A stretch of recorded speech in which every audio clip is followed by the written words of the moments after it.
This week on Twende, we are in Nairobi. Not that Nairobi, I'm talking about the wild Nairobi. We visit the park in the capital. We will explore the variety of wildlife in one of the smallest national parks in Kenya. Bona size yake, just look at the size compared to the car. Ahead of us, we are seeing 2 lions. Huyu afanyangi exercise na wale wengine. You can actually feel the difference of the air while you're here compared to there. Yeah.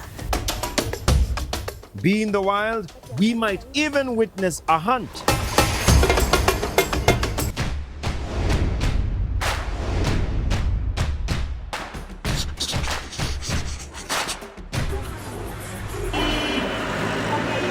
Nairobi, Kenya's biggest concrete jungle and the city that never sleeps. It is growing every day. It is hard to imagine that less than 100 years ago, this was once a wilderness shared by humans and wildlife. We can still see signs of the past that in some areas, it looks like the city is located in a forest. But most of the wilderness is gone. Siku hizi tuko mpaka na barabara za ghorofa. However, some visionary people had an idea to leave one part of the city exclusively for wildlife. And that is how we came to have a national park right next to the city. Sasa vile mafuta imepanda na bado watu wanataka kuenda game drives, the park has become quite handy. The people around Nairobi need not travel far to see wildlife, except watu wa Rongai. Huko nasikia wanyama ndio wanatembelea. You don't even have to leave the house. But for the rest of us, we have to make a bit of an effort. Yes, good morning. There's something about watu wa Nairobi. You know, we think to be able to go experience wanyama in their natural setting, you have to travel far, either wende Savo, wende Amboseli, Ruma, Saiwa. And yet, we are 15 minutes away from a national treasure. Speaking of hidden gems, najua it's very obvious for some of us. Hata tukifanya ile trivia, tunajua ati Nairobi is the only city with a national park. But how many of us have actually gone there? So today, tutakuwa watalii.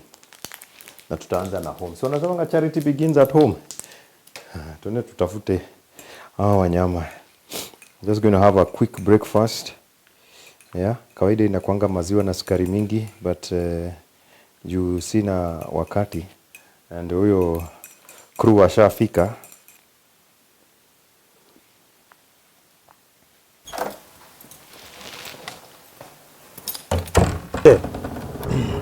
Tani vai miwani. Unajua sasa sisi tumezeeka. Nataka kuona kama ni asubuhi ama usiku. Ni asubuhi.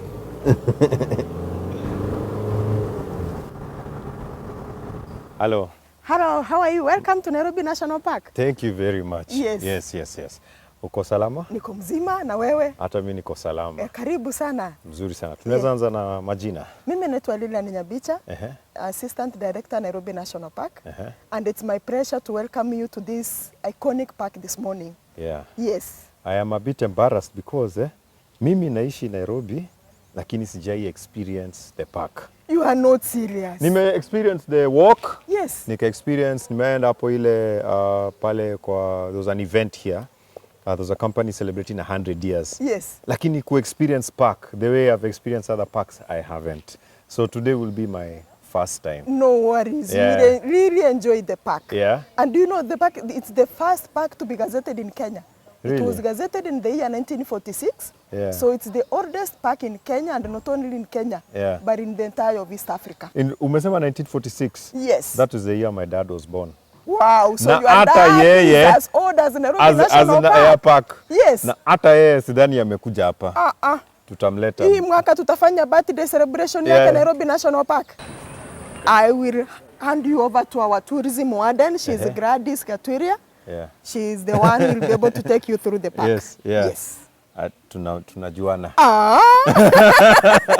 Habari, uko salama? Nashukuru na wewe. Hata mimi niko salama. Okay. Yes. Huyu tumepatana before. Yes. Yes, yeah. Uko Abadeas. Okay. Yes. Okay. In fact, our fans wanakumbuka hiyo interview. Yes. Wale wanakuanga keen.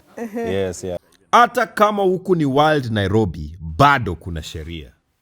In all Kenyan parks, Yeah. there are rules that our visitors need to observe. Yeah. First, the speed limit in the park Yeah. should not be more than 40 kilometers. Yeah. Then the plastics are not allowed in the park. Yeah. We don't allow plastics so that we can Yeah. reduce pollution. And then you are not supposed to drive off-road. Okay. There are Designated. Yeah. roads Yeah. or circuits Yeah. that are supposed to be used by our visitors while Yeah. in the park where they're doing their game drives. Yeah. And then you're not supposed to make noise. Yeah. So usikuja hapa na speaker yako. Haifai. Magi. Na producer yetu. Magi, unasikia usikuja na speakers. Na Haron. The best time to visit? Early morning, when the park is alive. Most animals, including the predators, are still active. Ukiweza, fika by 6 a.m. The first animals to welcome us, baboons. Najua kuna wale mnashangaa kama nyani ni mnyama wa kwenda kuona kwa park. That is where you are wrong. You see, ukienda kwa park, don't be in a rush. Take your time. Hakuna mtu anakuharakisha. Hapa sio National Geographic ama TikTok where it is filmed over a long time and you just get to watch the highlights. Many people know baboons as pests, but here at the park in their natural environment, one can observe them as they display their natural behavior that you may not have seen elsewhere. From a few minutes of observing, one can learn a lot. Baboons live in structured social groups called troops, sometimes up to 100 individuals. They are not chaotic, they are organized. These are led by a dominant male who is usually easy to spot. What stands out for me is how baboons care for each other, especially their young. Kweli hapa, it is a village that raises the babies.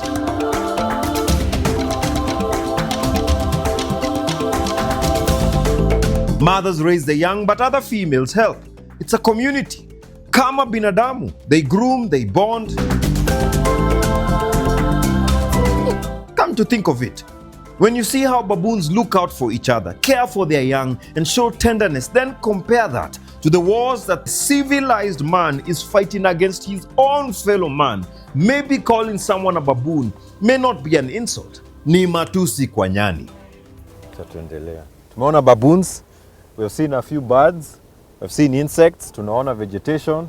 I'm excited to see what else we'll encounter.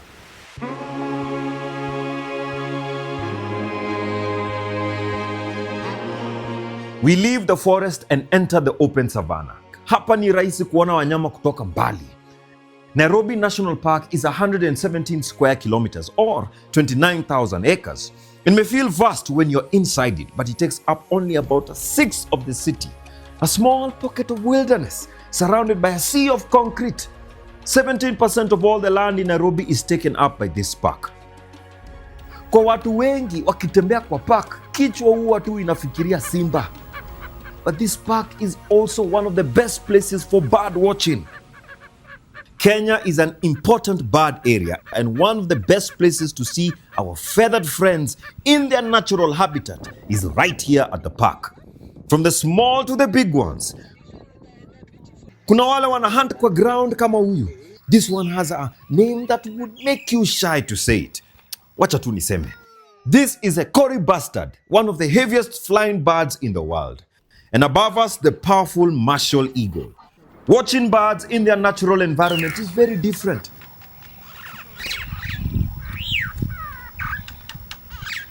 This is their world and they are free to be truly themselves. Huku wanajibamba kabisa.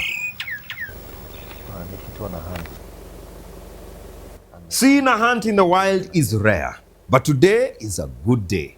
A grey heron stalks its prey with tact and precision, kama wale dancers wa TikTok. Hapa ni survival.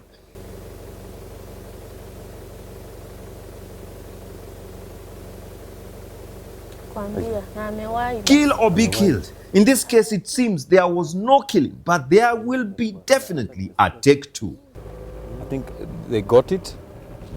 Alafu mwenye alikuwa the one that was being hunted, hata yeye si kidogo ame fight for their rights. That's the first time I've witnessed a hunt with a wild animal. Unajua saa huko kwa mtaa unaweza ona paka once or twice ama 3 times, lakini in the wild I've never witnessed. Mimi usikia tu kina Gishira na Jane wanasema tu wameona, but finally I have my experience and we have it together. The park has several water bodies. We have the Nagoloman Reservoir, the Athi Dam, the Hyena Dam. These provide a good natural habitat for the wildlife that are found in and around the water. At Hyena Dam, we find one of the largest animals here, the hippo. And nearby, a massive crocodile is basking. Imenona hii ni kama imemeza kitu. Ama kama haijameza kitu, huyu afanyangi exercise na wale wengine. Sale wale wengine wanaamka kukimbia, yeye analala tu, unaona? Either that ama amemeza something very big. On land, the plains are full of life. The park has large mammals like the Kongoni, also known as hartebeests, that move in large herds. Hawa wanakaa kama light-skinned wildebeest. One of the crowd pullers to the park is the biggest animal here. This park is a rhino sanctuary and one of the easiest places to see them in the wild. Okay, just look at the size compared to the car. Whoa. Henry. Umeona hii? Umeiona hii karibu hivi? Sijaona, hata mimi natetemeka. Unatetemeka? Sijari tuko wengi. Hiyo ni mbio. That is the skyline of Nairobi, and in front of us is wildlife. We're seeing rhinos up close and personal. Actually, Henry, this is the first time he has seen a rhino this close. These ones even have a calf. There's something about seeing animals with their young. It makes the experience more powerful. Mbona hawajatugonga? Ukifanya game ndio tunafaa kubakia kwa gari. Ukibakia ndani unaangalia tu na macho. Don't make noise, it's also part of the park rules. Unatulia, unajiangalilia kama vile mmeona na hakuna kitu amefanya. Black rhinos are also found in the park, lakini hizi huwezi zikaribia hivi. So far, of the big 5, we've seen the rhino. Next target, Simba. Not an easy find. But if you see a cluster of cars, there's a good chance something or someone very important is there. It becomes a challenge to see lions and other animals when they are deep in the bush, far from the designated driving area. But sometimes they will come close to the road, and when that happens, you can't help but count your lucky stars. These are 2 females. Na kuna damu kwa uso, so wao wameshiba. Just look at how majestic they are, wanaangalia tu, wana chill. It's like celebrities, you know, when they know that people are watching them, they just chill and give you an opportunity to take a photo. Sijui kama tuwaulize juu tumesikia ati kuna a Kenyan, you know, anasema ati tuwasongeshe ndio wajenge nyumba huku. What they think about it. Yani hawa ni wild lions na wako less than 10 kilometers away from the CBD of Nairobi. You have to be here to feel it. If you are fortunate, you can also see the other predators in the park like the jackals. Occasionally, there are free-ranging cheetahs. However, for the leopard, it is hard but not impossible. Some park enthusiasts regularly spot them. The most numerous large mammals seem to be the impalas. They are in all the corners of the park. The biggest antelope, the eland, is also easy to see in the park. I think, though, the easiest large animal to spot is the tallest of them all, the giraffe. If you remember well, there are 3 subspecies of the giraffe, and the one in Nairobi is the Maasai. So they say that the print on a zebra is unique to that individual. So, unaona hii print hapa, hakuna mwingine ako nayo. Hata kama wako related, hakuna yako nayo. So what I've realized is, kwa wale ambao who paint, the people who draw and they paint, you could possibly be painting a zebra that is yet to come. Umeshika? hapo nimefikiria sana. I think ni hewa ya park. Unajua ukitoka kwa hiyo hewa ya traffic na mafumes, ukiingia hapa kwa park akili sasa inafunguka, uko tu wow. Next, we drive towards Kitengela near the Mbagathi River. Hapa ndipo we get to see another kind of habitat. This is where the river meets the savannah.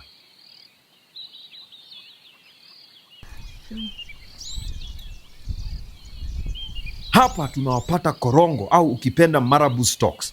Here in Nairobi, they are mainly found at dump sites, but their natural habitat is in the wild. At the national park, they get to live free away from the filth, pollution and power lines. The far, not too far. Tumeona ostriches wanatembea kwa laini. And because of the very unique movement of the neck and the legs, it looks like, unaona vile watu wanapiganga dance kwa laini. Looks like a choreography. And then unaona zebras wanatembea na ostriches walikuwa mbele, nika ostriches ndio walikuwa wana lead the charge, alafu mazebra sasa wanakuja baadaye. Picturesque. Oh, by the way, let me just say, the reason we are even able to stand here, because in the park you're not allowed to get out of the car unless in designated places. The only reason we have been able to stand out here is due tuko na security ya kutosha. Unaona? Yeah? Unaona, wako sawa. Tuko na security ya kutosha. You get a reminder that this is a wild as one of the zebras has an injury at the back, possibly from a lion. Hapa tuko Nairobi Park, but southern part of the park. Yeah. Where it's not fenced. Yeah. Yes. Okay, so tunapakana na Kitengela. Okay. Inaitwa sheep and goat. Bado it's a government land. Yeah. That allows wildlife to extend out the park. Okay. So inaruhusu wanyama at least watoke nje na warudi ndani. Okay. Yes. And why is that important? When it's rainy, animals like moving out of the park. Yeah. So that assists animals to extend. Yeah. There's some livestock there for community. Yeah. So the livestock do graze a lot. Yeah. So they shorten the grass. Yeah. And like the zebras, they like shorter grass. This park is not closed. Yeah. This part is not closed. Yeah. So wanyama wanaweza kutoka nje ina avoid inbreeding, which weaken the genes of the animals when the park is closed. So that is why such sheep and goat is important. Yeah. Initially, this thing could allow animals to move all the way to Amboseli. So they would connect the animals from Amboseli. They do that, but currently because of some land subdivision, it's not as frequent as it used to be. Yeah. Oh, so in future, how does the future look? Kwa sababu unaona mashamba bado hapo ukifungua channel yote unaona mashamba zinauzwa. Yeah, the future is not that bright, but we need other conservation entities to come in. We buy the land so that we can connect such areas to allow animals to move outside the park. We have a big land here, like Kapiti Plains. So we still have a lot of ranches outside. There's many ranches outside. So it still allows animals to move. What is the importance of the park? Of this park? Yes. One, it creates a lot of employment. You can see the tourists that are coming here. We are using our Kenyans vehicles, the tour companies. Even these, or the Uber ones. They do pick the visitors from the airport, from the hotels. They bring them to the park. So it's creates a lot of employment. We have a lot of lodges that surround the park, several of them. They create employment also. So in generally, the wildlife sector, it does create a lot of employment. Directly and indirectly. Yes. It is easy to move within the park, even for a small car, as the roads are maintained and the steep sections paved. Kupotea ni vigumu kwa vile kuna clear direction markers all over the park. I get to see the third animal of the big five, the buffalo, a large lone bull. I didn't know it at this time, but by the end of this day, I would get to touch a buffalo for the first time. You are required to stay in your car at all times except in some designated areas. One of the best places is the Impala picnic site, which has a good view of the park. There are designated places where you can stop. Picnic places with facilities like toilets, very important. And ona pale, a perfect place to come, see the skyline, see animals, and just generally enjoy life.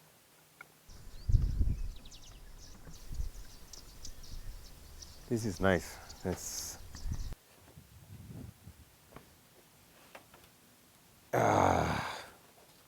Why is it important to have a park in the city?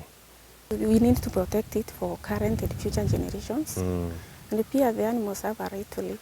Yes, they do. You can see we are just 10 minutes drive from the city to the park. Yeah. Now with those emissions, hizo pollutions and what have you, inasaidia kwa carbon sink. You can actually feel the difference of the air while you're here compared to there. Yeah, exactly. So with that pollution, tukitoa park itakuwa worse. I can't even imagine how it is going to be. Yeah. So we definitely need these protected areas, the park, the forest. Like forever. Yeah. The wild is unpredictable and sometimes it isn't possible to see as many animals as one would like. There, however, is a place next to the park where one can get that experience. The orphanage. Most of these animals find themselves here because of the challenges facing their natural habitat. It is here I get to see one of the rarest hyenas we have, the striped hyena. Unakumbuka nilikuwa nimekuambia nitamshika nyati? The orphanage, as the name states, it is a home for the orphaned, the sick, the injured. These animals are brought here to give them a higher chance of survival. Because once they are orphaned, they are injured, or they are sick and they are left in the wild, the chances of survival is very minimal. So whenever a community or even our other stations, they come across such an animal, they bring it here to increase the chance of survival. Nasa nimeelewa, these are actually rescued animals. Yes. Do you ever release them? Animals tend to learn how to be on their own when they are very young.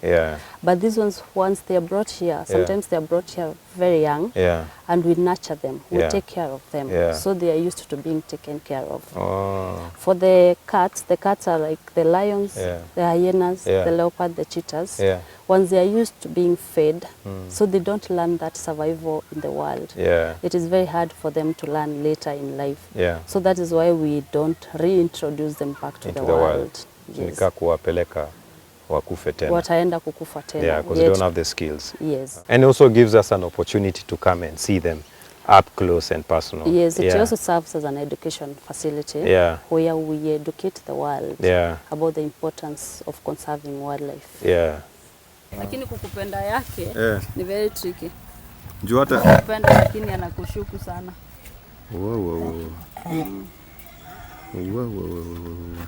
Na imagine nimeona ni kama ni nyama, si ndio? As the population increases and we occupy more land, the space for the animals keeps getting smaller. Conflict between man and beast increases. Usually it is a wildlife that is on the losing side. The park has continued to face challenges like major infrastructure being directed there. The migration corridors are getting blocked by rapid development in the surrounding areas of Kitengela and Rongai. These beautiful homes may have a good view of the park, but if the trend continues, the ugly truth is that most of the park will be fenced in with no migration corridors to the surrounding ecosystems. On the Machakos side, the park faces another challenge. The fence is intact and well maintained to keep intruders out and the animals in. It, however, can't keep out the polluted waters from the industries and buildings in Lolong. One of the reasons Kenya is among the best safari destinations is because wherever you live, even in a big city, you are never far from wildlife. We need to protect and conserve what is left. For now, these wild Nairobians continue to enjoy their side of the city, and we are welcome as visitors only. I've enjoyed my visit to the park, na kwa sababu hapa sio mbali, nitakuwa nikikuja kuona hawa jirani. Now where can I go? Where can I go to Nipate Island? And I only have a day of traveling. Sinimbali? Hapana. Nova.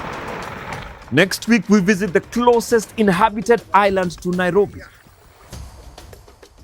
But until then, the adventure continues. Hawa unawaita aje?